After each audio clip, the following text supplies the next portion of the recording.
നടി ഐശ്വര്യ ചന്ദ്രനെതിരെ നടി തെസ്നിഖാൻ നടത്തിയ പ്രതികരണമാണല്ലോ ഇപ്പൊ സോഷ്യൽ മീഡിയയിൽ പലയിടത്തെയും ചർച്ചാ വിഷയമെന്ന് പറയുന്നത്. പലരും ഇതിനോടകം തന്നെ സംഭവം കണ്ടു കാണും. എന്താണ് സംഭവം? മുഖ്യമന്ത്രി പങ്കെടുക്കുന്ന ഒരു ഉദ്ഘാടന പരിപാടി ഇന്നലെ നടന്നിട്ടുണ്ടായിരുന്നു. എന്തോ എട്ടിക്കൽ ഗോൾഡൻ ഡയമണ്ട്സ് എന്ന് പറയുന്ന ഒരു ഷോറൂമിൽ ഉദ്ഘാടന പരിപാടി. ഈ ഉദ്ഘാടന പരിപാടിയുടെ മുഖ്യ അതിഥികൾ എന്ന് പറയുന്നത് മുഖ്യമന്ത്രി വി ഡി സതീശൻ, ധ്യാൻ ശ്രീനിവാസൻ, പിന്നെ ഐശ്വര്യ ചന്ദ്രൻ എന്നിവരൊക്കെയാണ്. എന്തായാലും ഈ പരിപാടിക്കിടെ ഐശ്വര്യ ചന്ദ്രൻ മുഖ്യമന്ത്രിയുടെ കൂടെ നിന്നൊരു ഫോട്ടോ എടുക്കുന്ന ഒരു ഫൂട്ടേജ് ഉണ്ട്. ആ ഫൂട്ടേജ് ആണ് ഇപ്പൊ വിവാദങ്ങൾക്ക് വഴിവെച്ചിട്ടുള്ളത്. ഞാൻ ആ ഫൂട്ടേജ് ഒന്ന് ഇവിടെ കാണിച്ചു തരാം.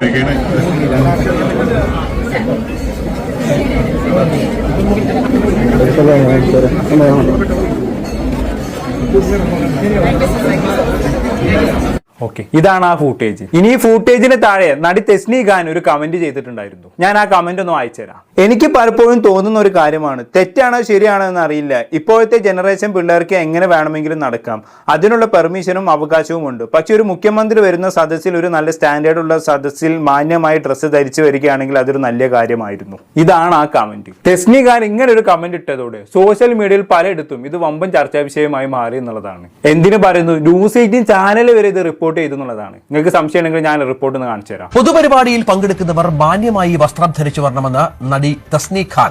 പുതുമുഖ നടി ഐശ്വര്യ ചന്ദ്രനെതിരെയാണ് തെസ്നിഖാന്റെ വിമർശനം. മുഖ്യമന്ത്രി വി ഡി സതീശനൊപ്പം ഫോട്ടോ എടുക്കുന്ന വീഡിയോയിലാണ് തെസ്നിഖാൻ തന്റെ അഭിപ്രായം കമന്റായി രേഖപ്പെടുത്തിയത്. ഐശ്വര്യയുടെ വസ്ത്രധാരണത്തെ വിമർശിച്ചുകൊണ്ടാണ് തെസ്നിഖാന്റെ കമന്റ്. ഒരു പ്രധാനപ്പെട്ട സദസ്സിൽ മാന്യമായി ഡ്രസ്സ് ധരിച്ചു വരണമെന്നാണ് അവർ പറയുന്നത്. ഈ പലപ്പോഴും തോന്നുന്ന ഒരു കാര്യമാണ്, പിള്ളേർക്ക് എങ്ങനെ വേണമെങ്കിലും നടക്കാം, അതിനുള്ള അവകാശമുണ്ട്. പക്ഷേ മുഖ്യമന്ത്രിയെ പോലെ ഒരാൾ വരുന്ന ചടങ്ങിൽ മാന്യമായി ഡ്രസ്സ് ധരിച്ച് വരിക എന്നുള്ളത് അവരുടെ ഒരു ബാധ്യത കൂടിയാണ്, അവരുടെ ഉത്തരവാദിത്തമാണ്. ഈ പിന്തുണ അറിയിച്ചുകൊണ്ട് നിരവധി ആളുകൾ തെസ്നിഖാന്റെ താഴെ ലൈക്കുകളും കമന്റുകളും മറ്റും എത്തിയിട്ടുണ്ട്. കൊച്ചിയിൽ ഒരു സ്വർണ്ണക്കടയുടെ ഉദ്ഘാടനത്തിലാണ് നടി ഐശ്വര്യ ചന്ദ്രൻ മുഖ്യമന്ത്രിക്കൊപ്പം ഫോട്ടോ എടുത്തത്. ഏതായാലും ജോജു ജോർജിന്റെ പുതിയ സിനിമയിലെ നായികയാണ് ഐശ്വര്യ.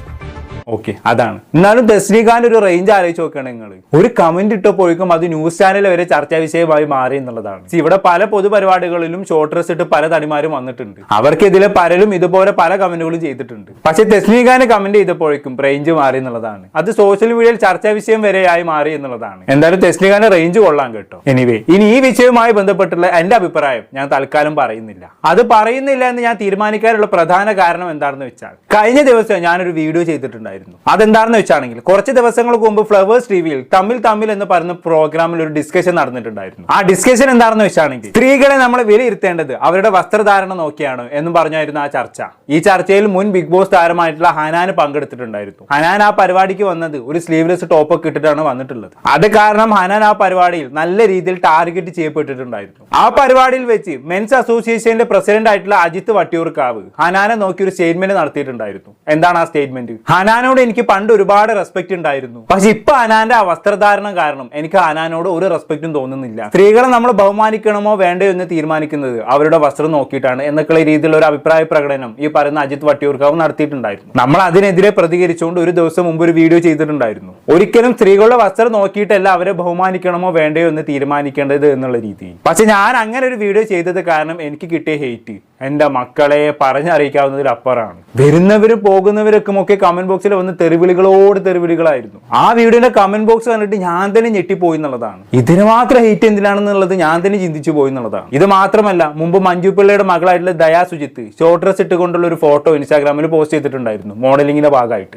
അങ്ങനെ ഒരു പോസ്റ്റ് ഇട്ടത് കാരണം ഷെഫീന ബിവി എന്ന് പറയുന്ന ഒരു യൂട്യൂബർ ഈ പറയുന്ന ദയാ സുജിത്തിനെ തെറി വിളിച്ചുകൊണ്ട് ഒരു വീഡിയോ ചെയ്തിട്ടുണ്ടായിരുന്നു. പലരും അത് ഓർക്കുന്നുണ്ടാകും. നമ്മൾ അന്ന് അങ്ങനെ ഷെഫീന ബിവി തെറി വിളിച്ചത് കാരണം ഷെഫീനക്കെതിരെ പ്രതികരിച്ചുകൊണ്ട് ഒരു വീഡിയോ ചെയ്തിട്ടുണ്ടായിരുന്നു. ദയാ സുജിത്തിനെ സപ്പോർട്ട് ചെയ്തുകൊണ്ട് ഒരു വീഡിയോ ചെയ്തിട്ടുണ്ടായിരുന്നു. അതിന്റെ കമന്റ് ബോക്സും അതേ അവസ്ഥയായിരുന്നു. എനിക്കെതിരെ വമ്പൻ ഹെയ്റ്റ് ആയിരുന്നു. എന്തായാലും അന്നേരമൊക്കെ ഞാൻ ചിന്തിച്ചത് ഇപ്പൊ എനിക്ക് മാത്രമാണോ ഇത്ര ഹെയ്റ്റ് എന്നുള്ളതാണ്. അങ്ങനെ ഞാൻ ഇതുമായി ബന്ധപ്പെട്ട് വീഡിയോ ചെയ്തവരുടെയൊക്കെ കമന്റ് ബോക്സ് എടുത്ത് നോക്കിയ സമയത്ത് എനിക്ക് കിട്ടിയ അതേ ഹെയ്റ്റ് തന്നെ അവിടെയും കിടക്കുന്നു. അപ്പൊ പിന്നെ എനിക്ക് സമാധാനമായി എന്നുള്ളതാണ്. നമ്മൾ ഒറ്റയ്ക്കല്ലല്ലോ എന്നുള്ളൊരു സമാധാനം ഉണ്ടല്ലോ, അതന്നെ. എന്തായാലും റീസെന്റ് ഞാൻ നേരത്തെ പറഞ്ഞ പോലെ തമ്മിൽ പ്രോഗ്രാമുമായി ബന്ധപ്പെട്ട് ആ പരിപാടിയിൽ ഹനാനെ ടാർഗറ്റ് ചെയ്യുന്നതിനെതിരെ ഞാൻ സംസാരിച്ച സമയത്ത് ഞാൻ നേരത്തെ പറഞ്ഞ പോലെ ഒരുപാട് ഹെയ്റ്റ് കമന്റുകൾ വന്നിട്ടുണ്ടായിരുന്നു. അങ്ങനെ കുറെ ഹെയ്റ്റ് കമന്റ് വന്ന സാഹചര്യത്തിൽ ഞാൻ എന്ത് ചെയ്തെന്ന് അറിയാം, ഒരു സമയം കഴിഞ്ഞപ്പോൾ കമന്റ് ബോക്സ് നോക്കുന്നതിന് അങ്ങോട്ട് ഒഴിവാക്കി. അപ്പൊ പിന്നെ നമുക്ക് കുറച്ച് സമാധാനം കിട്ടല്ലോ. എന്തായാലും അതിന്റെ കൂട്ടത്തിൽ വന്ന 1-2 കമന്റുകൾക്ക് മറുപടി പറയണമെന്ന് തോന്നി. ആക്ച്വലി ആ മറുപടി പറയാൻ വേണ്ടിയാണ് ഞാൻ ഈ ടോപ്പിക് എടുത്തത് കേട്ടോ, അത് വേറെ കാര്യം. എനിവേ ഞാൻ ആ കമന്റുകളൊന്ന് വായിച്ചുതരാം. കൈസ് ഒരു അവസരവാദിയാണെന്ന് തോന്നുന്നവരുണ്ടോ? ഇതാണ് ഒരു കമന്റ്. 41ഓളം ആളുകൾ ഈ കമന്റിന് ലൈക്ക് ചെയ്തിട്ടുണ്ട്. 3 ആൾക്കാർ റിപ്ലൈയും ചെയ്തിട്ടുണ്ട്. ആ റിപ്ലൈ എന്ന് പറയുന്നത് അതെ എന്നുള്ള രീതിയിലുള്ള റിപ്ലൈകളാണ്. ആദ്യം ഇതിനൊരു മറുപടി പറയണമെന്ന് തോന്നി. ഇപ്പൊ നിങ്ങൾ പറയുന്ന പോലെ ഞാനൊരു അവസരവാദി ആയിരുന്നെങ്കിൽ ഈ തമ്മിൽ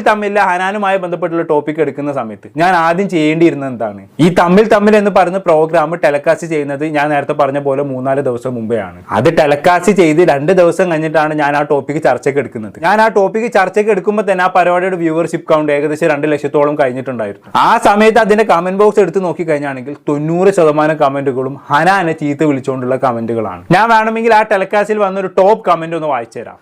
ആ മീൻകാരിയെ സഹായിച്ച് കേരളത്തിലെ ജനങ്ങൾ ലജ്ജയോടെ തല ഉലിക്കുന്നു. ഏത് മീൻകാരി? ഹനാനെ കുറിച്ചാണ് പറഞ്ഞത്. ഇതിന് കിട്ടിയ ലൈക്ക് നോക്കി നിങ്ങൾ, 1.9K ലൈക്ക്. എത്രയാണ് 1.9K ലൈക്ക്? ഈ തമ്മിൽ പ്രോഗ്രാം ടെലികാസ്റ്റ് ചെയ്ത സമയത്ത് ഏറ്റവും കൂടുതൽ ആളുകൾ ലൈക്ക് ചെയ്ത കമന്റ് ആണിത്. ഇനി കമന്റുകൾ എടുത്ത് നോക്കി കഴിഞ്ഞാണെങ്കിൽ ഇത്തരത്തിൽ ഹനാനെ തെറി വിളിച്ചുകൊണ്ടുള്ള ഒരുപാട് കമന്റുകൾ നമുക്ക് ഈ തമ്മിൽ പ്രോഗ്രാമിന്റെ കമന്റ് ബോക്സിൽ കാണാൻ പറ്റും. അപ്പൊ ഞാൻ പറഞ്ഞതിന്റെ പോയിന്റ് എന്താണെന്ന് വെച്ചാണെങ്കിൽ ഇതൊക്കെ കണ്ടുകൊണ്ടാണ് ഞാൻ ഈ ഹനാൻ ടോപ്പിക്ക് ചർച്ചയ്ക്ക് എടുക്കുന്നത്. അത്തരം ഒരു സാഹചര്യത്തിൽ ഞാൻ ഒരു അവസരവാദി ആയിരുന്നെങ്കിൽ എന്താണ് ചെയ്യേണ്ടിയിരുന്നത്?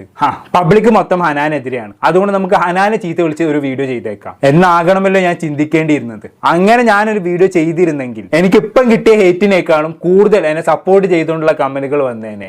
ആണോ?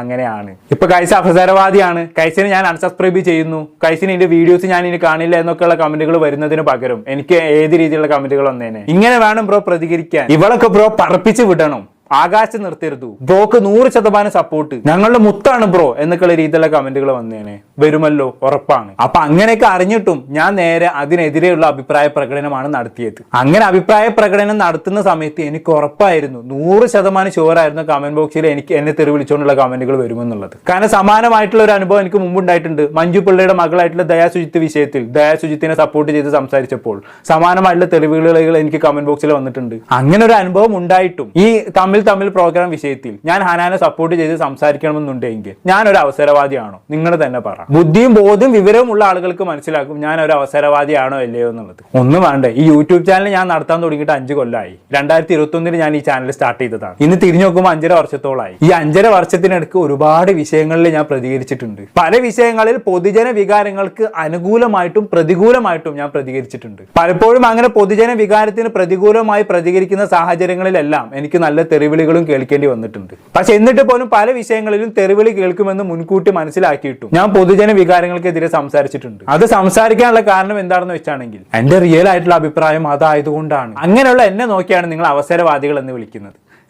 ഇവിടെ പല റിയാക്ഷൻ വ്ളോഗേഴ്സും ഉണ്ട്. ഞാൻ ജെനുവിൻലി പറയുകയാണ്, ഒരു വിവാദം വരുന്ന സമയത്ത് പൊതുജന അഭിപ്രായം എന്താണോ, പൊതുജന വികാരം എന്താണോ അത് നോക്കി അതിനനുസരിച്ച് മാത്രം അഭിപ്രായ പ്രകടനം നടത്തുന്ന ചില റിയാക്ഷൻ വ്ളോഗേഴ്സ് ഇവിടെ ഉണ്ട്. ഞാൻ ആരുടെയും പേരെടുത്ത് പറയാൻ ആഗ്രഹിക്കുന്നില്ല, കാരണം അത്തരത്തിലുള്ള ഒരു വിവാദം ഞാൻ ആഗ്രഹിക്കുന്നില്ല. അതുകൊണ്ടാണ് അവർക്ക് ഇന്ന് ജനങ്ങളുടെ കൈയ്യട് നല്ല രീതിയിൽ വാങ്ങിക്കുന്നുമുണ്ട്. പക്ഷെ ദയവ് ചെയ്ത് അത്തരക്കാരുടെ ഗണത്തിൽ എന്നെ പെടുത്താൻ നിൽക്കണ്ട. ഞാൻ എപ്പോഴും ഒരു വിഷയവുമായി ബന്ധപ്പെട്ട് പ്രതികരിക്കുന്ന സമയത്ത് എനിക്ക് റിയൽ ആയിട്ട് എനിക്ക് ജെനുവിൻ ആയിട്ട് എന്ത് അഭിപ്രായമാണോ തോന്നാറുള്ളത് ഞാൻ അതാണ് പ്രകടിപ്പിക്കാറുള്ളത്. അങ്ങനെ പ്രകടിപ്പിച്ചത് കൊണ്ട് തന്നെയാണ് 5 ലക്ഷത്തോളം വരുന്ന സബ്സ്ക്രൈബേഴ്സ് ഇന്നും എന്റെ കൂടെ നിൽക്കുന്നത് എന്നാണ് ഞാൻ വിശ്വസിക്കുന്നത്. ഒരു സക്സസ്ഫുൾ റിയാക്ഷൻ വ്ളോഗർ ആയി മാറിയതെന്ന് തന്നെയാണ് ഞാൻ വിശ്വസിക്കുന്നത്. ഇനി അങ്ങോട്ടും അങ്ങനെയൊക്കെ തന്നെയായിരിക്കും. അതെന്റെ വീഡിയോ സ്ഥിരമായി കാണുന്നവർക്ക് മനസ്സിലാക്കും. എനിവേ, അപ്പൊ അതിനൊരു ക്ലാരിഫിക്കേഷൻ കിട്ടിക്കാണുമെന്ന് വിചാരിക്കുന്നു. ഇനി എനിക്കെതിരെ വന്ന മറ്റൊരു കമന്റും കൂടി ഉണ്ട്, ഞാൻ അതും കൂടി ഒന്ന് ക്ലാരിഫൈ ചെയ്തു തരാം. കൈസ് ജെൻസി ടീമിനെ കയ്യിലെടുക്കാനുള്ള മൂവാണ് ചെയ്തുകൊണ്ടിരിക്കുന്നതെന്ന് തോന്നുന്നു. ഈ കമന്റിനും കൂടി ഒന്ന് മറുപടി പറയേണ്ടതുണ്ട്. ഞാൻ ജെൻസി പിള്ളേരെ കയ്യിലെടുക്കാൻ വേണ്ടി ജെൻസി പിള്ളേർക്ക് ഇഷ്ടപ്പെടുന്ന നിലപാട് പറയുന്നു എന്നുള്ളതാണ് ഈ കമന്റ് ഇട്ട വ്യക്തി പറയുന്നത്. അങ്ങനെയെങ്കിൽ പണ്ട് ഞാൻ ഇതിനും വിപരീതമായിട്ടുള്ള അഭിപ്രായ പ്രകടനം നടത്തിയ വ്യക്തിയായിരിക്കണം അല്ലേ? എന്നാൽ പിന്നെ ഞാൻ പണ്ട് ചെയ്ത ചില വീഡിയോകൾ നമുക്കൊന്ന് പരിശോധിച്ച് നോക്കാം. ഒരു 4 വർഷം മുമ്പ് ഞാനൊരു വീഡിയോ ചെയ്തിട്ടുണ്ടായിരുന്നു. ആ വീഡിയോ എന്താണെന്ന് വെച്ചാണെങ്കിൽ കൃഷ്ണകുമാറിന്റെ മകളായിട്ടുള്ള ദിയ കൃഷ്ണ അന്നൊരു ഫിലിം ഫെസ്റ്റിവലിന് പങ്കെടുക്കാൻ പോയിട്ടുണ്ടായിരുന്നു. അങ്ങനെ പങ്കെടുക്കാൻ പോയ സമയത്ത് ദിയ ധരിച്ച വസ്ത്രം എന്ന് പറയുന്നത് സ്ലീവ്ലെസ് ടോപ്പ് ആയിരുന്നു. അങ്ങനെ ആ ടോപ്പ് ധരിച്ചത് കാരണം ദിയ കൃഷ്ണക്ക് വൻ രീതിയിലുള്ള സൈബർ അറ്റാക്ക് ആണ് നേരിടേണ്ടി വന്നത്. ഇത് നടക്കുന്നത് എപ്പോഴാണെന്ന് വെച്ചാണെങ്കിൽ 2022 ഞാൻ അന്ന് ആ സമയത്ത് ഈ വിഷയം എടുത്ത് പ്രതികരിച്ചിട്ടുണ്ടായിരുന്നു. ഞാൻ വേണമെങ്കിൽ അന്ന് ചെയ്ത വീഡിയോന്റെ തമ്മിൽ ഒന്ന് വായിച്ചു തരാം. ഇതിന് നല്ലത് ചത്ത് കെടുക്കുന്നതാണ് ശവം. ഫിലിം ഫെസ്റ്റിവലിന്റെ വേദിയിൽ വെച്ച് ദിയ കൃഷ്ണയ്ക്ക് നേരിടേണ്ടി വന്ന ചീത്തവിളിയും തെരഭിഷേകവും വിലയിരുത്തുമ്പോൾ ഇതാണോ അച്ഛൻ പഠിപ്പിച്ചതെന്ന സംസ്കാരം? ഇതായിരുന്നു ഞാൻ അന്ന് ആ വീഡിയോക്ക് കൊടുത്ത തമ്മിൽ എന്ന് പറയുന്നത്. ദിയക്കെതിരെ വന്ന കമന്റുകൾ ഞാൻ തമ്മിലാക്കി വെച്ചതാണ് സംഭവം. എന്റെ പണ്ടത്തെ ഒരു 4 വർഷം മുമ്പുള്ള ഒരു തമ്മിൽ സ്റ്റൈലാണിത്. പക്ഷെ ഇപ്പോൾ എന്റെ തമ്മിൽ സ്റ്റൈൽ ഒരുപാട് മാറി കേട്ടോ. അത് നിങ്ങൾക്ക് എന്നെ കണ്ടാൽ മനസ്സിലാകും. ഇപ്പൊ ഞാൻ എഴുത്തും കുത്തുകളൊന്നും തമ്മിൽ കൊടുക്കാറില്ല. 3 ഫോട്ടോ അങ്ങ് വെക്കും, ടൈറ്റിൽ എന്തെങ്കിലും അങ്ങോട്ട് എഴുതി വിടും. ഈ രീതിയിലാണ് ഞാൻ ഇപ്പോൾ തമ്മിൽ കൊടുക്കാറുള്ളത്. പക്ഷെ പണ്ട് ഞാൻ ഒരുപാട് എഴുതുമായിരുന്നു. അത് എഴുതുന്ന എന്താണെന്ന് വെച്ചാണെങ്കിൽ നമ്മളന്ന് ഓഡിയൻസ് ബിൽഡ് ചെയ്ത് വരുന്ന ഒരു സമയമാണല്ലോ. അപ്പൊ സ്വാഭാവികമായിട്ടും തമ്മിലൊക്കെ കുറെ എഴുത്തും കുത്തൊക്കെ കൊടുത്തിട്ട് വേണം നമുക്ക് ഓഡിയൻസിനെ അട്രാക്ട് ചെയ്യാൻ. പക്ഷെ ഇപ്പോഴത്തെ അവസ്ഥ അങ്ങനെയല്ല. അത്യാവശ്യം ഒരു ഓഡിയൻസ് ബിൽഡായി. നമ്മൾ വെറുതെ ഒരു വീഡിയോ ഇട്ടാൽ പോലും കാണാൻ അത്യാവശ്യം ആൾക്കാരുണ്ട്. അപ്പോൾ പിന്നെ സ്വാഭാവികമായിട്ട് നമ്മൾ വെറുതെ മെനക്കെട്ടിരുന്ന് തമ്മിൽ എഴുത്തും കുത്തും ഉണ്ടാക്കി എടുക്കേണ്ട ആവശ്യമൊന്നുമില്ലല്ലോ. 4 ഫോട്ടോ ഇട്ട് വീഡിയോ ചെയ്താൽ തന്നെ കിട്ടേണ്ട റീച്ച് കിട്ടിക്കോളും. ആ ഒരു രീതിയിലേക്ക് നമ്മൾ മൈൻഡ് സെറ്റ് മാറി എന്നുള്ളതാണ്. സോറി, നമ്മൾ വിഷയത്തിൽ നിന്ന് തന്നെ മാറി അല്ലേ. എനിവേ, അപ്പൊ അന്ന് ഞാൻ ഈ വിഷയവുമായി ബന്ധപ്പെട്ട് സംസാരിച്ചത് എന്താണെന്നുള്ളത് നമുക്കൊന്ന് കേട്ടോക്കാം. അതിൽ ഏറ്റവും വലിയ ഫ്രസ്ട്രേഷൻ പത്രത്തോടുള്ള ഫ്രസ്ട്രേഷൻ ആണ്. എന്താ ഞാനിതൊക്കെ പറയാം. കാലം ഇത്രയും മാറിയിട്ടും ഇപ്പോഴും ആർഷഭാരത സംസ്കാരം പൊക്കി പിടിച്ച് നടക്കുന്ന ടീംസ് ഉണ്ടല്ലോ എന്ന് ആലോചിക്കുമ്പോഴാണ് എങ്ങനെ സാധിക്കുന്നു ഇങ്ങനെയൊക്കെ പൊക്കി പിടിച്ച് നടക്കാൻ. അവനവൻ എന്ത് വസ്ത്രം ധരിക്കുന്നു എന്നത് അവനവന്റെ വസ്ത്ര സ്വാതന്ത്ര്യമാണ്. നിങ്ങൾക്ക് ഇഷ്ടപ്പെടാത്ത ഒരു വസ്ത്രം ധരിച്ചതിന്റെ പേരിൽ നിങ്ങൾക്ക് കുരു പൊട്ടുന്നുണ്ടെങ്കിൽ അത് നിങ്ങളുടെ പ്രശ്നമാണ്, അതല്ലാണ്ട് ധരിച്ച ആളെ പ്രശ്നമല്ല. ഈ രോഗത്തിന് മരുന്നുണ്ടോ എനിക്കറിയില്ല, എനിക്ക് തോന്നുന്നത് ഇല്ല എന്നുള്ളതാണ്. എന്നിരുന്നാലും 80കളിലെ വസന്തം ഇപ്പോഴും നിലനിൽക്കുന്നു എന്നറിഞ്ഞതിൽ ഇത് ഞാൻ 2022 നടത്തിയ പ്രതികരണമാണ്. ദിയാ കൃഷ്ണ ഷോർട്ട് ടോപ്പ് ധരിച്ച ഒരു പരിപാടിയിൽ പങ്കെടുത്തത് കാരണം ദിയാ കൃഷ്ണയെ ആളുകൾ സൈബർ അറ്റാക്ക് ചെയ്തപ്പോൾ ദിയാ കൃഷ്ണയെ സപ്പോർട്ട് ചെയ്തുകൊണ്ട് അന്ന് സംസാരിച്ച ഒരു വ്യക്തിയാണ് ഞാൻ. അന്ന് തന്നെ പ്രസന്റേഷനൊക്കെ നിങ്ങൾ കണ്ടല്ലോ. എനിക്ക് തന്നെ ഇത് കാണുമ്പോൾ എന്തോ ആവാണ്. എന്നാലും എന്തൊരു മാറ്റാണില്ലേ. എന്തോ ആയിക്കോട്ടെ. അപ്പൊ ഞാൻ പറഞ്ഞു എന്താണ് 2022 എന്താണോ ഞാൻ പറഞ്ഞത് അതൊക്കെ തന്നെയാണ് ഞാൻ ഇപ്പോഴും പറയുന്നത്. കഴിഞ്ഞിട്ടില്ലേ. ഇനി 2024 ജനുവരി 1 ഞാനൊരു വീഡിയോ ചെയ്തിട്ടുണ്ടായിരുന്നു. ആ വീഡിയോ എന്ന് പറയുന്നത് നമ്മുടെ പ്രാർത്ഥന എല്ലാവർക്കും അറിയാമല്ലോ. ഏത് പ്രാർത്ഥന? മല്ലിക സുകുമാരന്റെ പേരമകൾ ഇന്ദ്രജിത്തിന്റെ മകൾ. ആ പെൺകുട്ടി എങ്ങോട്ടോ ട്രിപ്പ് പോയ സമയത്ത് എന്തോ ബിക്കിനൊക്കെ ധരിച്ച് ബീച്ചിൽ ഇരിക്കുന്ന ഒരു ഫോട്ടോ ഇതേമാതിരി ഇൻസ്റ്റാഗ്രാമിൽ അപ്ലോഡ് ചെയ്തു. അതിന് ആ പെൺകുട്ടിക്ക് കിട്ടിയ തെറിവിളി മക്കളെ. നമ്മൾ അന്ന് അതിനെതിരെ പ്രതികരിച്ചൊരു വീഡിയോ ചെയ്തിട്ടുണ്ടായിരുന്നു. 2024 ജനുവരിയിലാണ് നമ്മൾ ആ വീഡിയോ ചെയ്യുന്നത്. ഞാൻ അതിനെ തമ്മിൽ സൈഡ് കൊടുക്കാം. എന്തായാലും അന്ന് ഞാൻ എന്താ പറഞ്ഞെന്നുള്ളത് നമുക്കൊന്ന് കേട്ടോക്കാം. ഒരാളിങ്ങനെ ജഡ്ജ് ചെയ്യാനും അധിക്ഷേപിക്കാനും എന്തൊരു ഉത്സാഹമാണ് എല്ലാവർക്കും അല്ലെ. വല്ല കാര്യമുള്ള കാര്യത്തിനായിരുന്നെങ്കിലും പിന്നെയും കുഴപ്പമില്ല. ഏതോ ഒരാൾ അയാൾക്ക് ഇഷ്ടമുള്ള വസ്ത്രം ധരിച്ച് നടന്നാൽ എന്താ കുഴപ്പം? വേറൊരു മനുഷ്യനെയും അത് ബാധിക്കാൻ പോകുന്നില്ലല്ലോ. ആകെ ഒരു ഭൂമിയിൽ ഒരു ജീവിതമുള്ളൂ. എല്ലാവർക്കും സ്വന്തം ഇഷ്ടം മാത്രം നോക്കി ജീവിക്കാൻ കഴിയണമെന്നില്ല. അങ്ങനെ കഴിയുന്നവരുണ്ടെങ്കിൽ അവരെങ്കിലും അങ്ങനെ അടിച്ചു പൊളിച്ച് കഴിയട്ടെ. ഒരു സിനിമയെ കുറിച്ച് നിങ്ങൾക്ക് അഭിപ്രായം പറയാം. കാരണം നിങ്ങൾ അവിടെ പൈസ മുടക്കിയിട്ടുണ്ട്. നിങ്ങൾ അടുത്ത വീട്ടുകാരെ അല്ലെങ്കിൽ കൂട്ടുകാരെ ധരിച്ച വസ്ത്രം കണ്ടിട്ട് വേണമെങ്കിൽ അത് നോക്കി നല്ലൊരു അഭിപ്രായം പറയാം. അഭിപ്രായം പറയാൻ മീൻസ് അത് അവർക്ക് ചേരുന്നുണ്ടോ ഇല്ലേ എന്നുള്ള കാര്യം പറയാം. അതല്ലാതെ ഒരു വസ്ത്രം ധരിച്ചതിന് അവരെ അധിക്ഷേപിക്കാനോ അത് ധരിക്കരുത് എന്ന് പറയാനോ നിങ്ങൾക്ക് യാതൊരു അവകാശവും ഇല്ല. അപ്പൊ പിന്നെ നിങ്ങൾക്ക് യാതൊരു ബന്ധവും ഇല്ലാത്ത ഒരാൾ ധരിക്കുന്ന വസ്ത്രം കണ്ട് അയാൾ അധിക്ഷേപിക്കുക എന്ന് പറഞ്ഞാൽ അതൊരിക്കലും ചെയ്യാൻ പാടില്ലാത്ത കാര്യമാണെന്ന് മനസ്സിലാക്കുക. ആരെങ്കിലും എന്തെങ്കിലും വസ്ത്രം ധരിച്ചോട്ടെ. നിങ്ങൾക്ക് അതുകൊണ്ട് ബുദ്ധിമുട്ടൊന്നും ഇല്ലാത്തടത്തോളം കാലം മിണ്ടാതെ സ്വന്തം കാര്യം മാത്രം നോക്കി പോവാ. അത്ര എനിക്ക് ഓക്കെ കേട്ടല്ലോ. ഇത് ഞാൻ 2024 ജനുവരിയിൽ നടത്തിയ അഭിപ്രായ പ്രകടനമാണ്. അതായത് 1.5 വർഷം മുമ്പേ നടത്തിയ അഭിപ്രായ പ്രകടനം. അന്ന് പറയുന്ന കാര്യങ്ങളൊക്കെ തന്നെയാണല്ലോ ഞാൻ ഇന്നും പറയുന്നത്. എന്റെ നിലപാടിലെ അഭിപ്രായത്തിൽ എന്തെങ്കിലും മാറ്റം വന്നിട്ടുണ്ടോ നിങ്ങൾ തന്നെ കമന്റ് ചെയ്ത് പറയുക. കഴിഞ്ഞിട്ടില്ല. ഇതേ ഞാൻ തന്നെ 2024 മറ്റൊരു വീഡിയോ ചെയ്തിട്ടുണ്ടായിരുന്നു. അതെന്താണെന്ന് വെച്ചാണെങ്കിൽ മീനാക്ഷി എന്ന് പറയുന്ന നടി പ്രേമലുവിന്റെ എന്തോ പ്രൊമോഷന്റെ ഭാഗമായിട്ട് ഒരു പച്ച ഷോർട്ട് ഡ്രസ് ധരിച്ച് പബ്ലിക്കിൽ വന്നിട്ടുണ്ടായിരുന്നു. അന്ന് മീനാക്ഷിക്ക് കിട്ടിയ തെരുവിളികൾക്കെതിരെ ഞാനൊരു വീഡിയോ ചെയ്തിട്ടുണ്ടായിരുന്നു. അതിന് തമ്മിൽ ഞാൻ സൈഡിൽ കൊടുക്കാം. അന്ന് ഞാൻ മീനാക്ഷിയെ സപ്പോർട്ട് ചെയ്തിട്ടാണ് സംസാരിച്ചത്. മീനാക്ഷിയെ തെറി വരുന്നവർക്ക് അഗേൻസ്റ്റ് ആയിട്ടാണ് സംസാരിച്ചത്. ഞാൻ അതിന്റെ ക്ലിപ്പ് ഇവിടെ പ്ലേ ചെയ്യിക്കുന്നില്ല. കാരണം ഇപ്പോൾ ഓൾറെഡി 2-3 പ്ലേ ചെയ്തല്ലോ. വീണ്ടും പ്ലേ ചെയ്യിപ്പിച്ച് ഞങ്ങൾ ബോറടിപ്പിക്കുന്നില്ല. അപ്പൊ ഞാൻ പറഞ്ഞു തന്നെ എന്താണെന്ന് വെച്ചാണെങ്കിൽ കഴിഞ്ഞ 4-5 വർഷമായിട്ട് ഞാൻ എന്ത് അഭിപ്രായ പ്രകടനമാണ് നടത്തിയിട്ടുള്ളത് അത് തന്നെയാണ് ഇപ്പോൾ നടത്തിക്കൊണ്ടിരിക്കുന്നത്. ഞാൻ ജെൻസി പിള്ളേരെ സൂചിപ്പിക്കാൻ വേണ്ടി നിലപാട് മാറ്റുന്നവനാണെന്നുള്ളതാണ്. അങ്ങനെ ഞാൻ നിലപാട് മാറ്റുന്നവനായിരുന്നെങ്കിൽ പണ്ട് ഞാൻ സ്ത്രീകളുടെ വസ്ത്ര സ്വാതന്ത്ര്യത്തിനെതിരെ സംസാരിക്കുന്ന ഒരു വ്യക്തി ആയിരിക്കണമായിരുന്നു. പക്ഷെ അങ്ങനെയല്ല. അന്നും ഇന്നും എന്നും ഒരു അഭിപ്രായ പ്രകടനമാണ് സ്ത്രീകളുടെ വസ്ത്ര സ്വാതന്ത്ര്യവുമായി ബന്ധപ്പെട്ട് ഞാൻ നടത്താറുള്ളത്.